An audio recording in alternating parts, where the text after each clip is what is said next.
And now to a Kelly File exclusive. A well-known Washington whistleblower has a scathing new report about the backgrounds of a bunch of new attorneys just hired to manage immigration litigation for the Obama administration. J. Christian Adams is a former DOJ attorney and a PJ Media contributor, Pajamas Media. Chris, good to see you again. And so basically they've just hired a whole bunch of new immigration enforcement attorneys at the Department of Homeland Security. Why are you concerned? Well, because they turn to radical open borders organizations, they turn to groups funded by the Tides Foundation, Mexican American Legal Defense Fund, Latino Justice. All of these demonstrated organizations with hostility toward immigration law are now the source of dozens of new lawyers inside the Department of Homeland Security. This administration knows that personnel is policy, and if you don't want immigration laws enforced vigorously, go out and hire lawyers who don't like immigration laws. Can you be specific? Can you name names? And we do. The article names literally dozens of lawyers with their photographs that we obtained the biographical information for. Let's just talk about two. The first one is Jennifer Lee. Jennifer Lee came from an organization that was militantly open borders. And when she was there, they actually published a pamphlet to give to illegals that was entitled, "What to Do in the Event of a Raid." And it gave advice to people who were here illegally how to behave if DHS comes a-calling. Of course, now Jennifer Lee is working at DHS. So this organization that was hostile to DHS is the source of new employees.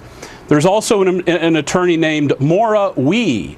Maura Wee came from another open borders organization. She worked for the ACLU, Immigrant Right Project. And when she was there, she wrote scathing condemnations of DHS because they were collecting fingerprint information of people they captured at the border. And she said that you shouldn't be collecting this information. The reason the information, of course, is important is because people just cycle through. They cross, they get caught, they sent back. And opposing fingerprint information is a radical policy that really affects our open borders. Well, were these attorneys that they just hired necessary? I mean, did they have vacancies that needed to be filled? Well, that's an interesting part of the story, and that is that they didn't need to hire this many people. They originally were going to hire a few, and the chief lawyer at the DHS component, a man by the name of Steve Legomsky, wanted to hire dozens and dozens and dozens and got special approval. Now, why that's important is because this unit will have the power to effectively suspend immigration laws.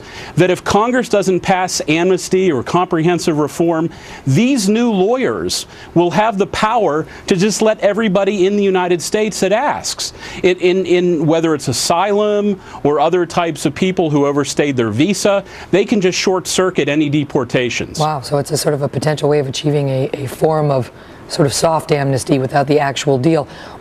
How long are these people in office for? Do they go when the president goes? No, these are permanent career civil service jobs. These are government attorneys on the GS scale making between $75,000 and $155,000 a year. The next administration, even if it's Republican, is stuck with them, and they can't do anything about it. And frankly, they probably wouldn't have the skill set or guts to do anything anyhow, because they're burrowing in. This administration knows that personnel is policy, and they're changing the personnel to change the policy. That's fascinating. We reached out to the DHS for a comment. They came back and said that their hiring standards adhere to long-standing stringent protocols to ensure an impartial process. And they went on to say that neither political views nor other inappropriate factors are considered in this process. J. Christian Adams, good to see you, sir.